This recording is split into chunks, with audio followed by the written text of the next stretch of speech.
Halo, selamat pagi, selamat siang, dan selamat malam untuk kita semua, kapanpun dan dimanapun kita berada. Di dunia modern yang serba digital dan serba cepat saat ini, alat tulis yang konvensional masih digunakan orang untuk keperluan menulis maupun menggambar sesuatu. Ternyata memiliki beberapa jenis bentuk tergantung tujuan penggunaan dan di mana Anda akan menggunakannya. Salah satu jenis bentuk alat tulis yang mainstream dan digunakan orang saat ini adalah pensil.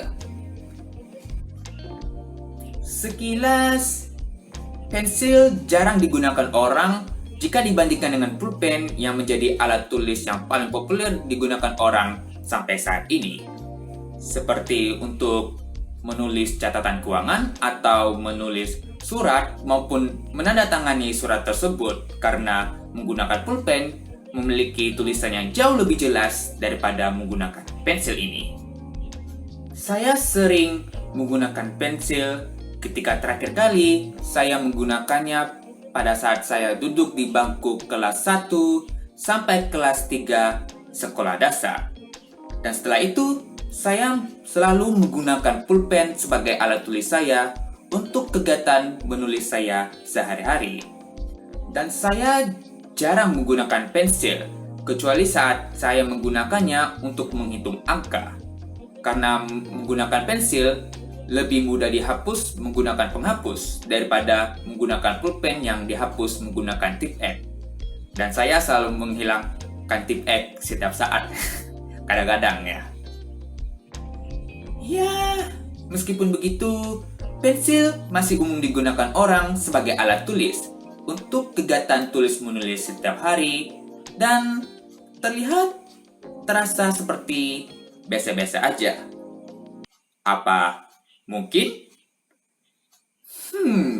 Pada nyatanya, pensil memiliki jumlah yang sangat banyak, yang dimana di seluruh dunia dapat memproduksi hingga 14 miliar batang pensil, yang mana setiap tahunnya terdapat 82.000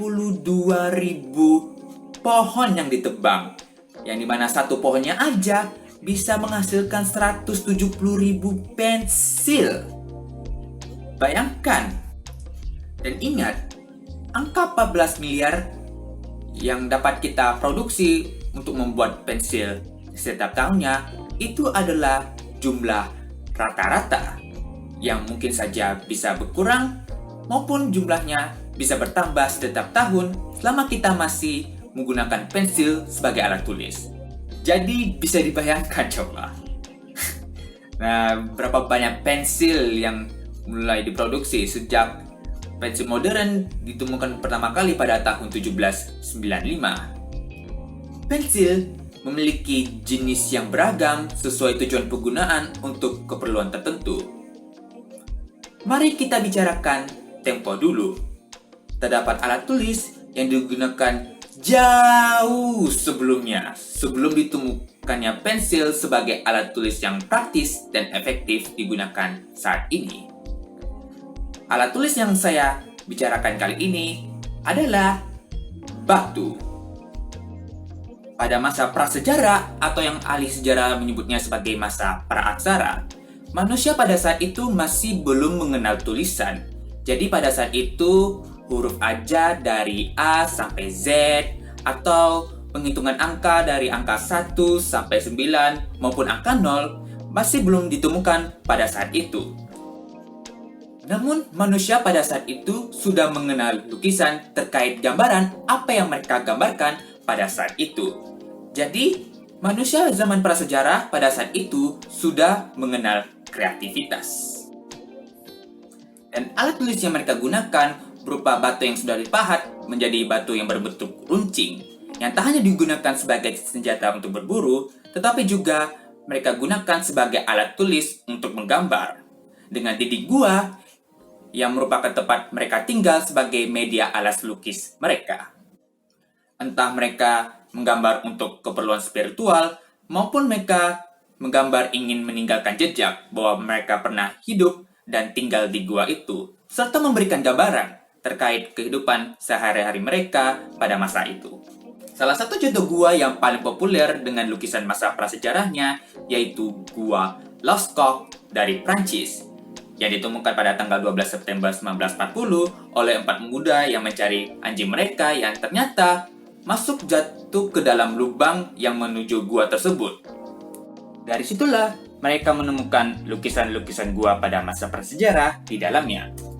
Sekitar hampir 600 lukisan yang kebanyakan tentang hewan yang menghiasi dinding gua pada saat itu. Dan diperkirakan semua lukisan ini usianya dari 17.000 hingga 15.000 sebelum Masehi. Ada juga terdapat salah satu lukisan masa prasejarah pada dinding gua di Sulawesi Selatan, Indonesia, yang ditemukan oleh gabungan para ahli dari Indonesia dan Australia pada tahun 2019 dan diperkirakan usianya mencapai 44.000 tahun yang lalu. Dalam beberapa tahun berikutnya, manusia mulai memasuki zaman sejarah atau para ahli sejarah menyebutnya sebagai masa aksara, di mana manusia mulai mengenal tulisan sebagai media komunikasi sampai sekarang. Salah satu sistem penulisan tertua di dunia berasal dari kerajaan kuno bangsa Babilonia di daerah Mesopotamia, yang sekarang wilayah itu berada di negara Irak. Alat tulis yang mereka gunakan berupa pena buluh atau pena yang terbuat dari bambu yang telah dipotong runcing di bagian ujungnya, dan mereka menuliskannya di atas lepengan tanah liat yang basah yang kemudian mereka keringkan sebagai tulisan permanen yang tidak bisa dihapus. Dan mereka telah menggunakan teknik penulisan ini sekitar 3.200 hingga 3.000 sebelum Masehi.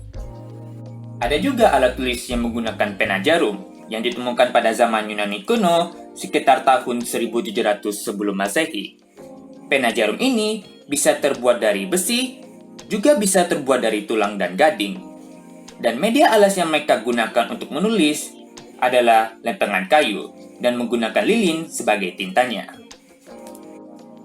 Di Indonesia sendiri, orang yang melakukan pahatan aksara atau tulisan di atas prasasti dalam kerajaan-kerajaan Hindu dan Buddha pada masa lampau biasanya dilakukan oleh para penulis prasasti atau citraleka. Di dalam memahat prasasti, para citraleka akan menggoreskan tulisan atau aksara sesuai dengan kemampuan mereka masing-masing. Jadi dalam artian tidak ada alat tulis yang baku. Namun kebanyakan dari para citraleka ini biasanya mereka menggunakan alat pahat yang bervariasi, serta menggunakan palu untuk memalu dan memahat tulisan di atas batu yang keras. Jadi, sudah dibayangkan coba, jika berbagai alat tulis yang telah kita gunakan pada masa lampau masih digunakan pada masa saat ini juga. Mungkin tidak bakal banyak orang yang rela menghabiskan banyak waktunya untuk memahat tulisan atau aksara di atas sebuah batu untuk menulis catatan keuangan misalkan. Atau mungkin ingin menulis materi pelajaran sekolah dengan alat tulis menggunakan pena jarum di atas lempengan kayu. Lalu setelah lempengan kayu sudah habis, beli lagi lempengan kayu di toko. Beli setumpuk lempengan kayu begitu sebanyak-banyak dimasukin ke dalam tas sekolah. Terasa berat rasanya. Jadi terus proses berulang-ulang, beli lempengan kayu lagi, gunakan lagi, dan hanya menggunakan sebentar saja. Habis itu beli lagi dan digunakan lagi, dan prosesnya terus berulang-ulang gitu. Dan memerlukan proses yang sangat lama untuk menyelesaikan semua tulisan yang ingin kita gunakan. Terlebih kegiatan menulis di berbagai bidang, seperti di bidang pendidikan ataupun di bidang keuangan, semakin diperlukan seiring dengan perkembangan zaman. Dari sini, inovasi dan perkembangan ilmu pengetahuan memungkinkan manusia dapat membuat alat tulis dan media alas untuk menulis menjadi jauh lebih praktis dan bisa digunakan banyak orang.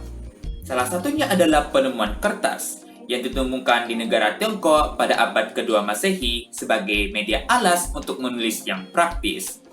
Namun pembahasan mengenai kertas bisa kita bahas di video yang akan datang. Ternyata, bahan yang menjadi isi di dalam alat tulis yang bernama pensil adalah menggunakan batu. Bukan. Yang benar, grafit. Ini adalah grafit untuk isi pensil mekanik. Pensil mekanik, kalian tahu kan? Kalau pensil mekanik, kalau saya pencet di sini, akan keluar grafit di bagian ujungnya lagi. Namun cara penggunaan pensil mekanik maupun grafit yang digunakan memiliki kesamaan. Sama seperti pensil biasa yang sering kita gunakan. Grafit adalah gabungan dari beberapa unsur karbon yang atom-atomnya tersusun dalam struktur heksagonal atau persegi 6 yang menyebabkan sifat grafit menjadi lebih rapuh, mudah patah, warna hitam, dan sangat kotor. Grafit mulai diperkenalkan sejak zaman Yunani kuno. Namun grafit mulai populer sebagai alat tulis yang praktis mulai diperkenalkan sejak abad ke-16 di Eropa. Grafit pada saat itu dipegang menggunakan tangan kosong, menggunakan kertas, atau menggunakan tali. Namun masalahnya, grafit sangat mudah kotor jika dipegang dengan tangan kosong, apalagi dilapisi dengan kertas maupun tali.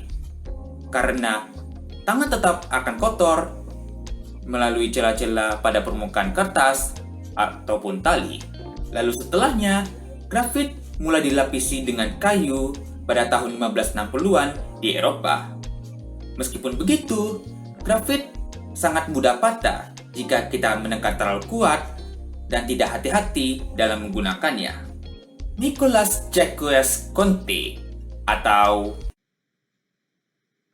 Nicolas Jacques Conté. Ia adalah insinyur dari Prancis yang memperkenalkan pensil modern pertama kepada khalayak publik pada tahun 1795. Pada saat itu, Conté menemukan ide bahwa sebelum proses pembuatan pensil, grafit harus diubah menjadi bubuk terlebih dahulu dan mencampurkan bubuk tersebut dengan tanah liat.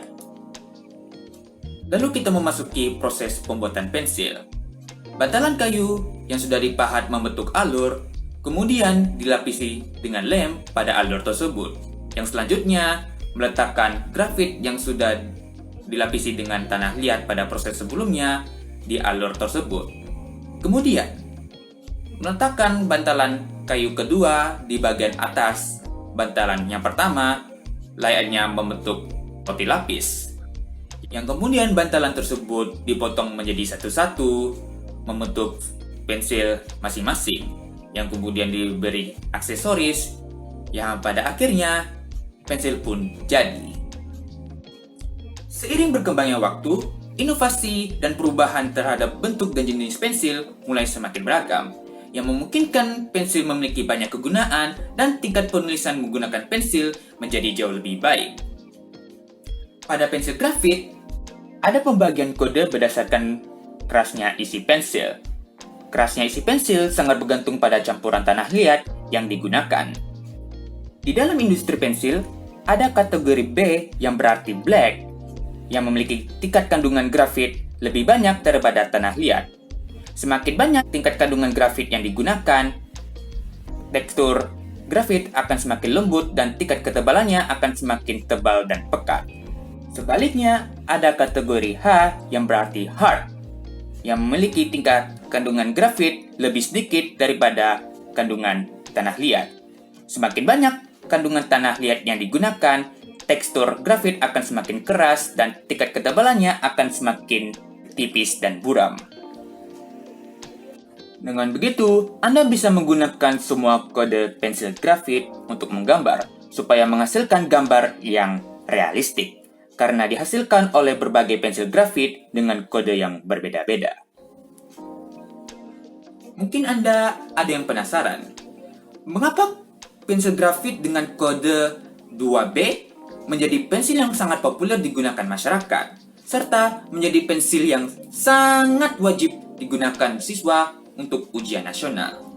Ya, pada dasarnya, pensil 2B memiliki tingkat ketebalan yang tidak terlalu tipis dan tidak terlalu tebal, serta memiliki daya tahan yang lebih lembut dan lunak daripada kode pensil grafit manapun. Penggunaan pensil 2B juga tidak akan merusak kertas dan mudah untuk dihapus tanpa meninggalkan bekas.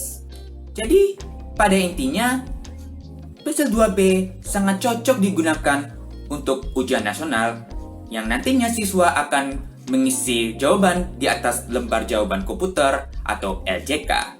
Yang berarti LJK tersebut akan diperiksa dengan komputer melalui mesin scanning. Karena pensil 2B cukup hitam dan halus serta mudah dibaca dengan komputer. Berbeda dengan pensil grafit yang menggunakan grafit, pensil warna ternyata isinya terbuat dari minyak atau lilin yang mengandung pigmen, adesif, dan bahan pengikat lainnya. Semakin baik pigmen yang digunakan, maka tingkat ketebalan warna semakin baik pula. Sebenarnya, masih banyak yang kita bahas mengenai pensil. Namun pada akhirnya, pensil akan menjadi salah satu alat tulis yang paling digemari masyarakat untuk menulis maupun menggambar. Jadi, selama kamu bersyukur masih tetap hidup di dunia ini, gunakanlah pensilmu untuk menuliskan apa yang kamu usahakan untuk mewujudkan cita-citamu. Gunakanlah waktumu untuk memperbaiki diri, untuk menjadi pribadi yang lebih baik.